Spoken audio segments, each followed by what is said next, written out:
Seja bem-vindo ao nosso canal Marcas do Tempo. Eu sou o pastor Carlos Klein. Estamos aí com o nosso canal Marcas do Tempo, falando a respeito de vários temas relacionados à Palavra de Deus, à Bíblia, volta de Jesus e os acontecimentos no mundo atual. E também, é claro, para ajudar você, querido amigo, querida amiga, a poder desenvolver cada vez mais coisas boas relacionadas à vida. E Marcas do Tempo, ela tem o propósito, esse canal, de falar a respeito de que nós podemos aprender com a Palavra de Deus, o que nós podemos aprender também com as coisas da vida e como podemos então levar para nosso lar, para nossa casa, as coisas importantes que a vida traz para nós. Mas eu quero apresentar a vocês o texto de 1 Pedro, capítulo 1, versos 24 e 25. Aqui fala da eternidade da palavra de Deus. Seca-se a erva e cai a sua flor, mas a palavra do Senhor, porém, permanece eternamente. Então, mais uma vez, seja bem-vindo ao nosso canal. E lembrando a vocês, que esse aqui é o slogan, do nosso canal, lembrando a vocês que, se você puder, inscreva-se no nosso canal, curta, compartilhe e também, é claro, comente. Você pode comentar, fazer suas observações aqui no nosso canal, ok? E é um prazer poder estar com vocês aqui, iniciando a nossa primeira série que nós vamos então falar hoje. E eu quero falar com vocês a respeito desse tema, dessa série que nós vamos fazer, chamadas Colunas do Caráter. Mas por que esse tema Colunas do Caráter? Na verdade, não fui eu que criou esse tema, mas de um livro que eu quero mostrar a vocês, de um autor muito interessante, um autor chamado Siegfried Schwantz. Siegfried Schwantz, ele foi um pastor adventista, ele já é falecido há muitos anos. Ele escreveu livros maravilhosos e um deles é esse tema, Colunas do Caráter. Aqui nós temos duas edições do Colunas do Caráter. Esse aqui é a minha esquerda, no caso aqui na sua tela, você vai ver a sua esquerda, é o que eu possuo. Certa vez eu achei esse livro jogado num canto, num lugar, algumas páginas estão faltando, e hoje realmente esse livro se tornou relíquia. Já a direita é uma edição um pouco mais atualizada, um pouco mais recente, vamos dizer assim. Hoje não se acha mais na Casa Publicadora Brasileira este livro, porque ele se tornou relíquia. Ele até é um pouco caro se a pessoa for comprar pelo site, e ele já é um livro usado também. Mas Colunas do Caráter é um livro fantástico, que fala de vários assuntos que nós vamos tratar aqui, ok? Então você é convidado a nos acompanhar então nos temas que nós iremos falar desta série chamada Colunas do Caráter. Bem, na introdução deste livro, é claro, também quero apresentar como abertura, nunca começamos, é claro, sem a palavra de Deus, ok? E João capítulo 8, verso 32, a Bíblia diz: "E conhecereis a verdade, e a verdade vos libertará." Bem, então, para que nós possamos dar continuidade ao tema que nós iremos falar hoje, o primeiro capítulo deste livro, eu convido a você, e se você puder, me acompanhe em oração. Nós vamos aqui falar a respeito de um tema muito interessante, que, creio eu, vai interessar bastante a você. E, é claro, você pode também compartilhar com os seus amigos e, claro, os seus queridos. Então, se você puder, me acompanhe na oração neste momento, que nós vamos então falar com o nosso Deus. Nosso Deus e nosso querido Pai, agradecemos, Senhor, por este momento especial, onde nós iniciaremos então uma série interessante, da série Colunas do Caráter. e pedimos a Deus que nos ajude a desenvolver um caráter polido, um caráter correto diante deste mundo tão desafiador que está diante de nós.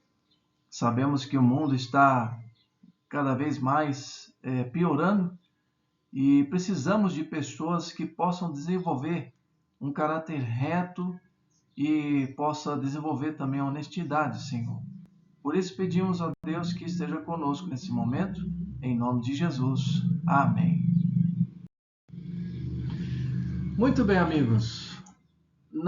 Bem na introdução deste livro, Colunas do Caráter, há um historiador que certa vez, que até mesmo o autor Siegfried Schwartz, comentou dizendo assim: se esta civilização sossobrar ou deixar de existir, será por razões espirituais e não por carência de ciência, cultura ou igualdade econômica. Olha que interessante. Se as civilizações hoje, a civilização ocidental principalmente, deixar de existir, não vai ser por carência de ciência, cultura e etc., mas por razões espirituais. Então nós vemos que quem disse isso foi um historiador chamado Toynbee. Toynbee ele disse isso, um historiador. Ou seja, ele fez aqui praticamente um prognóstico, né? Uma leitura do mundo que nós estamos vivendo hoje. As civilizações hoje elas carecem de muita orientação espiritual. Veja, por exemplo, o número de depressão que tem surgido, e hoje a depressão é o mal do século. E continuando, o mesmo autor também disse assim: desta crise moral, um dos sintomas mais flagrantes é a ausência generalizada de caráter. Que interessante essa frase. Se você perceber, realmente, as pessoas hoje, elas têm ausência de caráter. O que isso significa? A ausência de caráter, ela tem gerado grandes problemas para o mundo, seja ele o mundo político, econômico, social. Hoje a questão, por exemplo, de integridade, honestidade, decência, não são mais admirados. Por quê? A ausência generalizada de caráter.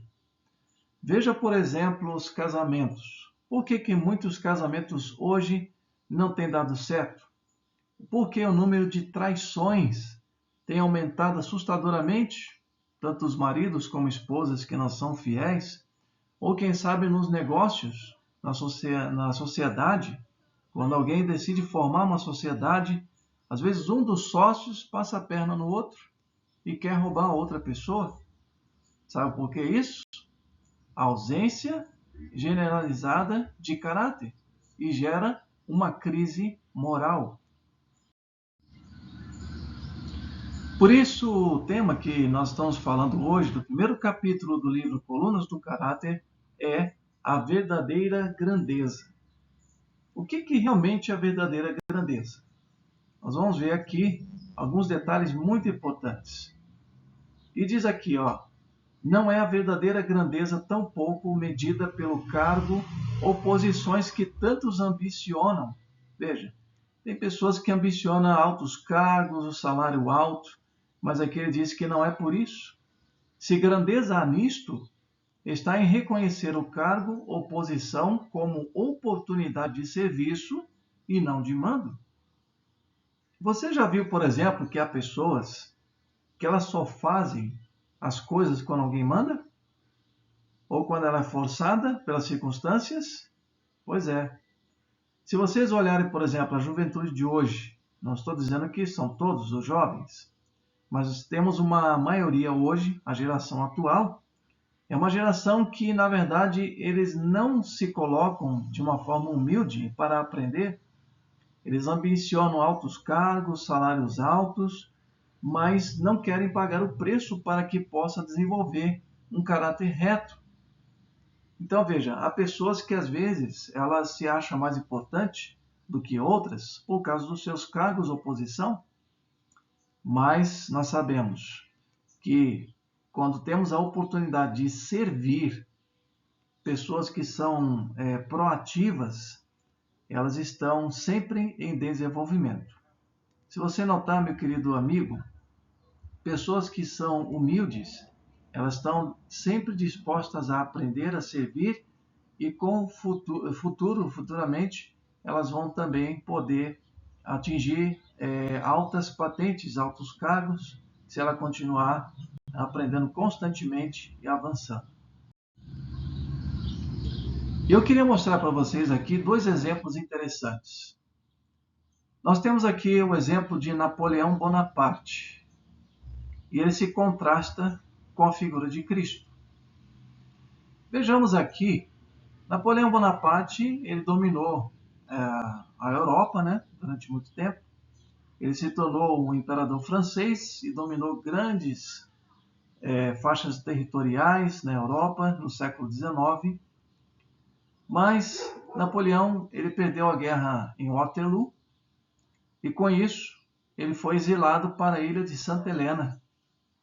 E lá ele chegou a reconhecer a futilidade das conquistas baseadas na força. Ele conquistou países, derramou sangue de pessoas, de impérios conquistados, e ele era possuído pela ambição do mando. Ele gostava de mandar, gostava de dominar as pessoas, e quem não seguisse as suas ordens era forçado a obedecer ou então era morto. Mas em 1821, Napoleão Bonaparte morreu no exílio e ficou lá. Hoje nós temos aí o mausoléu, onde se encontra lá os restos mortais de Napoleão Bonaparte. Bem ao lado, nós temos Jesus Cristo. Jesus, ele nunca empunhou uma espada, nunca comandou um exército. Mas, entretanto, os que de bom grado ainda hoje dariam por ele sua vida, conta-se aos milhões.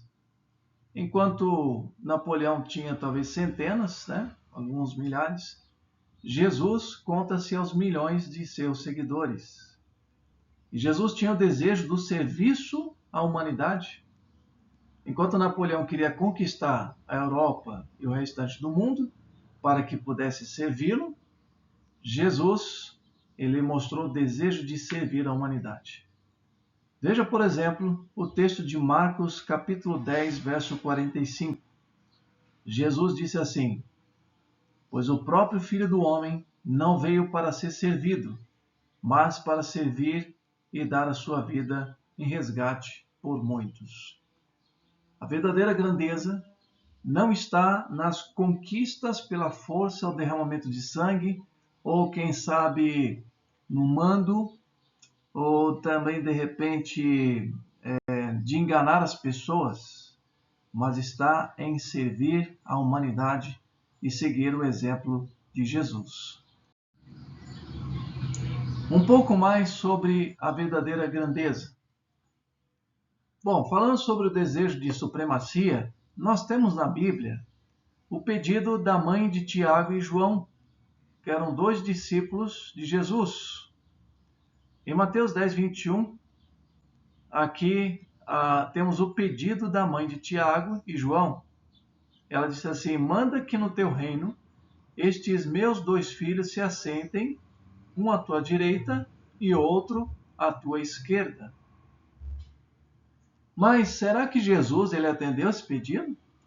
Será que no reino de Deus, no reino dele, que é o reino eterno, ele colocaria Tiago de um lado e João do outro? Vamos ver a resposta de Jesus no livro de Marcos, capítulo 10, versos 43 e 44. Jesus disse assim: mas entre vós não é assim. Pelo contrário, quem quiser tornar-se grande entre vós, será esse que vos sirva. E quem quiser ser o primeiro entre vós, será servo de todos. Note aqui, querido amigo, querida amiga. Jesus deixa claro que quem quiser se tornar grande no reino de Deus, aqui na terra, tem que se tornar servo. Bom, nós temos aqui uma bomba para o egoísmo, o desejo da grandeza terrestre. E este conceito de Cristo arrasava com a ambição egoísta, obrigava os homens a uma revisão drástica de sua escala de valores. Era tão revolucionário em seu significado que ainda hoje não foi inteiramente assimilada. Essa aqui é a verdade. Apesar das palavras de Jesus ter sido impactantes, muitos ainda não assimilaram, mesmo infelizmente nas igrejas cristãs. Em muitas delas, é claro. Aí continuando. Seu simples enunciado coloca Jesus à parte de todos os filósofos e os distingue como Deus. A primazia do serviço sobre a posição, se reconhecida universalmente, introduziria uma nova era nas relações humanas. Jesus, ele praticamente agora destrincha, destrói o egoísmo, a ambição humana, dizendo o seguinte: quem quiser ser grande tem que ser o servo de todos. Eu sei que, teoricamente falando assim, parece ser uma coisa assim muito bonita, mas Jesus deixou claro que isso não deve ficar somente na teoria, mas na prática.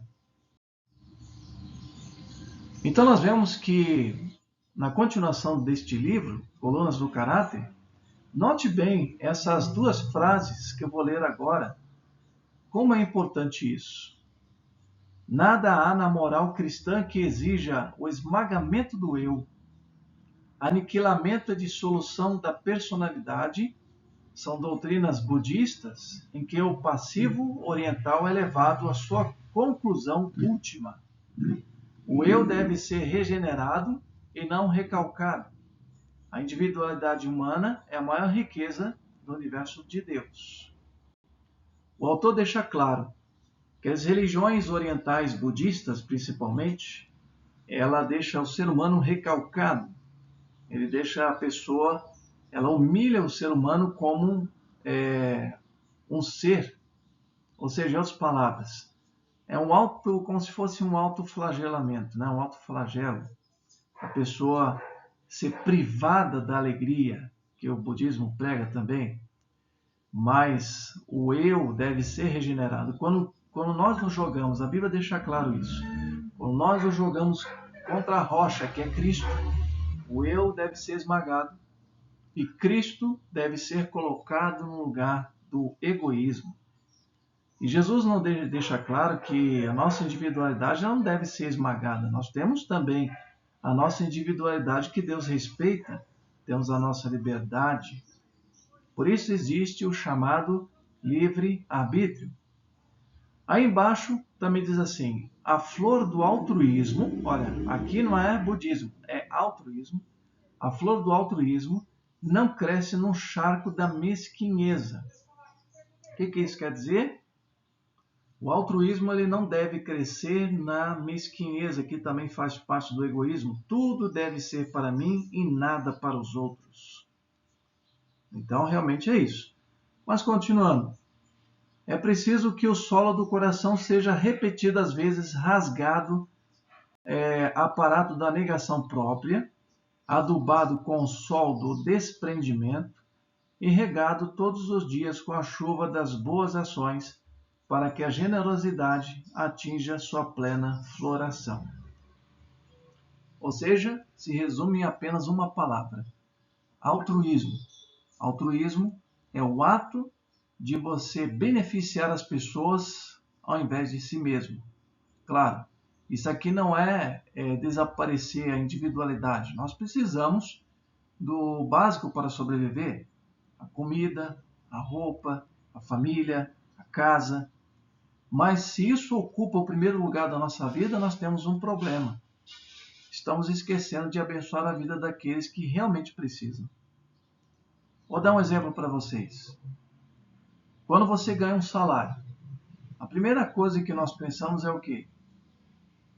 Como eu posso gastar esse dinheiro para o meu ego? E às vezes nós vamos lá compramos talvez um par de sapatos ou quem sabe um par de tênis daquele mais caro, para que nós possamos estar bem na fita, na verdade? Mas será que algumas vezes quando você vai comprar uma roupa, você se lembra daquela pessoa que talvez não tenha dinheiro para comprar roupa, ou quem sabe um sapato, ou alguma coisa que ela realmente não tem condições? E esta pessoa pode estar perto de você, pode ser o seu vizinho, pode ser um parente que esteja doente. E às vezes nós pensamos muito em nós mesmos. Então, altruísmo, você já pensa na outra pessoa, de como você pode também ajudar aquela pessoa que está perto de você. Então é isso. Boas ações, generosidade e etc. que nós podemos aprender aqui. Então, amigos, para que nós possamos concluir então a nossa primeira apresentação hoje, essa frase eu achei interessante. Mais do que energia moral, o homem precisa de um novo coração. Não basta reformá-lo, estimulá-lo com o óleo canforado da filosofia moral. É preciso regenerá-lo, e isto é obra do Espírito de Deus. Que interessante.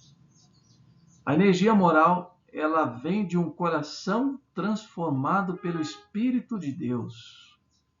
Por isso que o texto que nós mostramos no começo, João 8,32, lá diz: E conhecereis a verdade, e a verdade vos libertará. Você tem um desejo de permitir que o Espírito Santo transforme o seu coração? Talvez você tenha um coração magoado por alguma pessoa, algum mal que a pessoa fez a você. Ou quem sabe você ajudou alguém e que você talvez foi desprezado depois e você chegou à conclusão dizendo: olha, sendo assim não vou ajudar mais ninguém, não quero saber mais de ninguém. Bom, essa é a sua resolução, mas você percebe que isso, com o decorrer do tempo, ele traz mais infelicidade. E às vezes alguns são apegados a certas filosofias morais, que na verdade não são tão morais assim, e tem uma filosofia distorcida da vida, mas a palavra de Deus, a Bíblia, ela traz para nós uma visão mais clara de como nós devemos viver neste mundo. Por isso, se você precisa de um coração regenerado, hoje, abra o seu coração e aceite o que Deus tem a mostrar a você e quantas coisas maravilhosas o Senhor tem a mostrar para a sua vida. Por isso eu quero terminar aqui com 3 versos bíblicos de apelo para você. O primeiro texto está no Salmo 51, verso 10. Esta aqui foi a oração de Davi quando ele pecou contra Deus. Ele disse assim: Cria em mim, ó Deus, um coração puro e renova dentro de mim um espírito inabalável. Então, nós sabemos que Deus é o Deus Criador e Ele tem poder para criar dentro de nós um coração puro, um coração mais amável, por mais que tenhamos que sofrer algumas decepções nessa vida. O outro texto é Tito, capítulo 3, verso 5, no Novo Testamento. Aqui Paulo escreveu dizendo assim: Não por obras de justiça praticadas por nós, mas segundo sua misericórdia, ele nos salvou mediante o lavar regenerador e renovador do Espírito Santo. Olha que interessante. Somente o Espírito Santo tem o poder de lavar, de regenerar, de dar um novo coração para nós.